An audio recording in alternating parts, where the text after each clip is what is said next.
আর বন্ধুরা সবাই খুব ভালো আছেন আশা করছি। আমিও ভালো আছি। আপনাদের দোল পূর্ণিমার অভিনন্দন, ভালোবাসা। আমাদের বাঙালিদের বাংলা বছরের সবথেকে বড় উৎসব দোল পূর্ণিমা। আমি দোল পূর্ণিমা মোটামুটি প্রতি বছরই মালপোয়া বানানোর চেষ্টা করি, তো আজকে করলাম বলে ভাবলাম আপনাদের সঙ্গে শেয়ার করি। আমি প্রথমে 200 গ্রাম সুজিকে 4 ঘন্টা মতো ভিজিয়ে রেখেছিলাম। তারপর জলটা ছেঁকে তার মধ্যে 400 গ্রাম ময়দা নিলাম। নিয়ে আমি দুধের মধ্যে 1 প্যাকেট লিকুইড দুধের মধ্যে 300 গ্রাম চিনি আমি প্রথমে গুলে রেখেছিলাম। আর আমি এর মধ্যে দিয়েছি নারকেল কোড়া, একটা গোটা নারকেল কোড়া দিয়েছি, যতটা বেশি দেবেন ভালো লাগবে, এবং কাজু বাদাম কিশমিশ এবং মৌরি।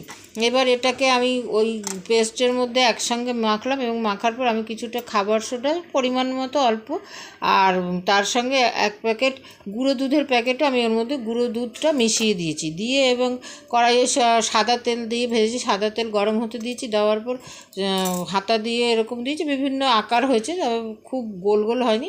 এবার পরিবেশন করলাম, খুবই স্পাইসি হয়েছে। আপনারা করে খেয়ে দেখুন।